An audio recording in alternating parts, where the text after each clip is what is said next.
ఉల్లిగడ్డలు కోసుకోవడం అయిపోయింది. ఇక ఒక ప్లేట్లోకి ఎత్తుకుందాం. ఇప్పుడు కోడిగుడ్డు ఉల్లిగడ్డ కూర రెడీ చేసుకుందాం. ఉప్పు, పసుపు, కారము, కరివేపాకు, జీలకర్ర, కొత్తిమీర ఇవన్నీ వేసి గుడ్డు కర్రీ రెడీ చేసుకుందాం. ఇప్పుడు ప్యాన్ పెట్టుకుందాం. ప్యాన్ పెట్టుకున్న తర్వాత ప్యాన్ వేడైందండి. నూనె పోసుకుంటున్నా. నూనె అర్థం కాకుంటే ఇట్లా చెంచాతో కొంచెం పోసుకోండి.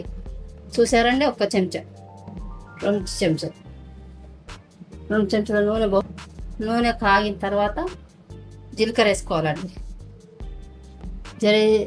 జీలకర్ర పటానం చిట్టపటానంగానే ఉల్లిపాయలు పోసుకోవాలండి.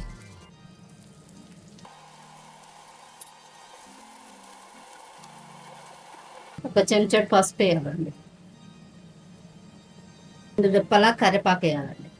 స్పూను ఉప్పు అండి వేసుకోవాలండి. మొత్తం 2 రెప్పల కొత్తిమీర అండి అన్నీ వేసుకున్న తర్వాత ఇలా కలపెట్టుకోవాలి. కొంచెం మగ్గిన తర్వాత ఒక చెంచా కారం వేసుకోవాలి.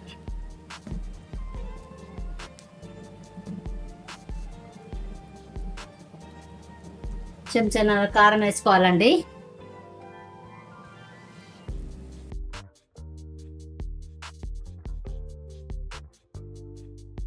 కొంచెం మగ్గిన తర్వాత ఎగ్స్ వేసుకోవాలి.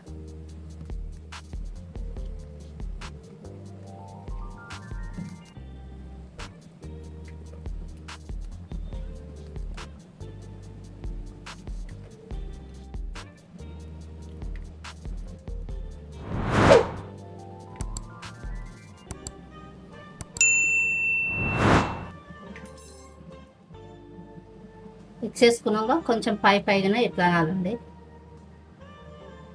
ఇట్లా మగ్గిన తర్వాత తిప్పుకోవాలి. ప్లేట్ వేసుకొని కొంచెం మగ్గిన తర్వాత ఇప్పుడు తీసుకోవాలి. మొత్తం మలుపుకోవాలి.